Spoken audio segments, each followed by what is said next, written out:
Assalamualaikum warahmatullahi wabarakatuh. Halo semuanya, terima kasih sudah melihat video presentasi saya. Sebelum saya mempresentasikan hasil laporan saya, izinkanlah saya untuk memperkenalkan diri.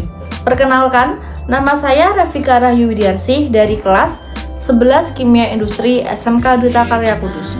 Hello everyone, thank you for your coming to look at my presentation. Before I presentation my report, let me introduce myself.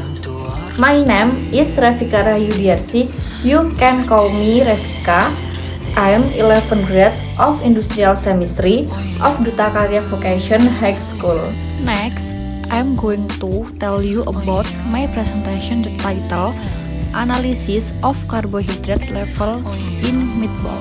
Tujuan dari praktikum kali ini adalah yang pertama, siswa dapat menyiapkan ke laboratorium untuk analisa karbohidrat. Yang kedua, siswa dapat melakukan analisa kualitatif karbohidrat pada makanan. Dan yang ketiga, siswa dapat melakukan analisa kuantitatif karbohidrat pada makanan. Apa sih yang kalian ketahui tentang karbohidrat? Karbohidrat adalah kelompok senyawa yang bisa dihidrolisis menjadi polisakarida, aldehid, dan keton. Karbohidrat pada tumbuhan berupa amilum atau pati. Pati merupakan polimer yang dibentuk dari glukosa jenis monomer yang dihubungkan dengan rantai yang mirip dengan maltosa. Misalnya, amilosa dan amilopektin. Amilosa dapat memberikan warna biru, sedangkan amilopektin akan memberikan warna merah ungu jika dilarutkan dengan iodin. Karbohidrat memiliki peran yang berharga dalam kehidupan sehari-hari karena merupakan salah satu sumber kebutuhan penting bagi manusia dan hewan. Konsumsi karbohidrat yang berlebihan dapat menyebabkan diabetes mellitus. Maka dari itu, kita harus mengetahui kadar karbohidrat yang ada pada makanan. Untuk mengetahui cara analisa karbohidrat pada makanan, simak video berikut ini.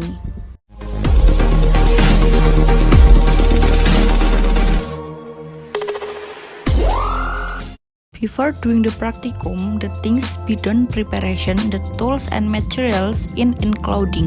The tools is 1 set reflux equipment, 1 set of titration equipment, triplet, spatula, water bath, and watch glass.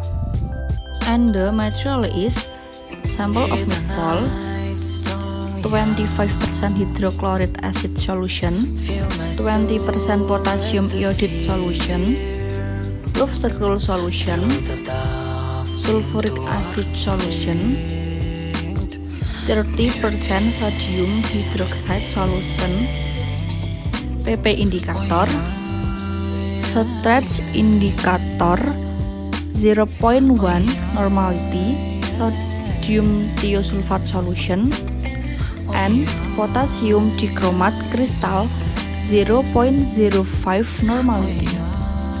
How to analysis of carbohydrate levels in meatball.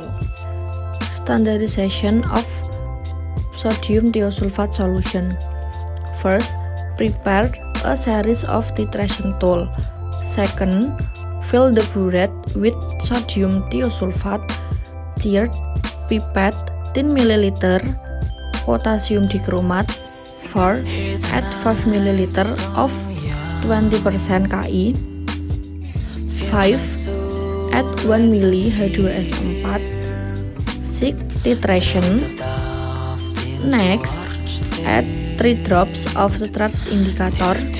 And the last, record the volume. Analisa kadar karbohidrat. Pertama, timbang 1 gram sampel. Yang kedua, tambah 50 ml aqueous panas, pipet 10 ml HCl, lalu reflux selama 30 menit. Hasil reflux masukkan ke dalam gelas beker. Tambahkan indikator PP sebanyak 3-5 tetes. Tambah NaOH 30%. Masukkan ke dalam labu ukur 250 ml. Tambah aqueous sampai tanda batas, lalu homogenkan.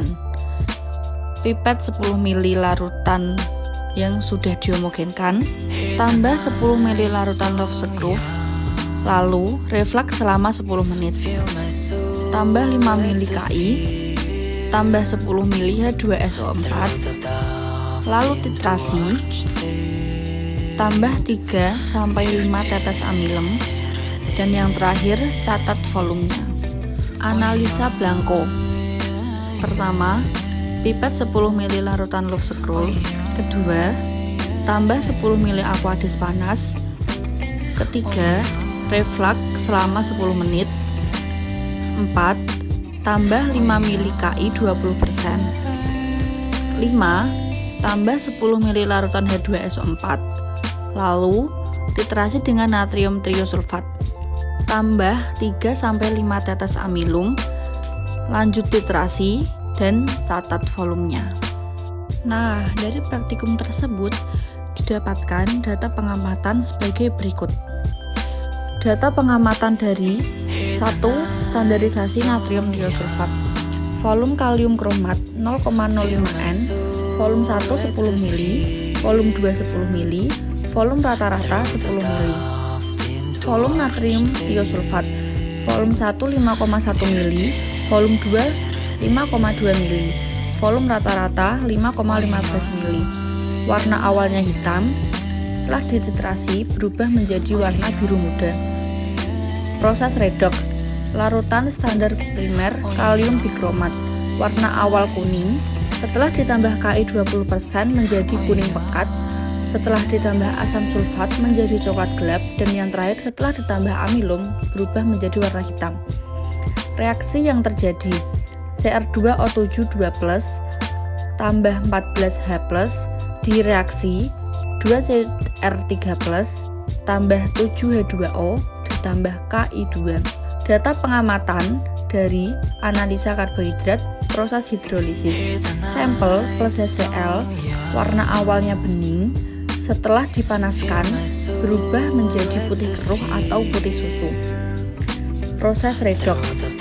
Campuran sampel plus reagen Lufsekrol warna awalnya biru, warna setelah dipanaskan hijau pekat, warna setelah ditambah Ki 20% hijau pekat, setelah ditambah asam sulfat menjadi kuning pekat, dan setelah ditambah amilum menjadi putih susu. 2. Campuran Blanco plus reagen Lufsekrol warna awal biru, warna setelah dipanaskan biru, setelah ditambah Ki 20% tetap biru, setelah ditambah asam sulfat menjadi kuning jerami, dan setelah ditambah amilum menjadi warna hitam.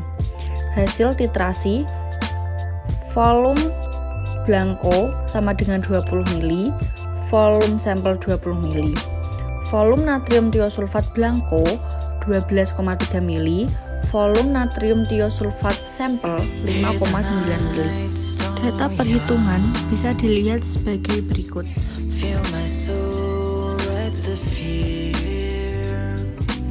Kesimpulan dari praktikum kali ini adalah normalitas natrium tiosulfat standar sama dengan 0,1 N dan kadar karbohidrat yang didapat adalah 35,575%. I think not my presentation today. Thanks for your time and attention. Wassalamualaikum warahmatullahi wabarakatuh.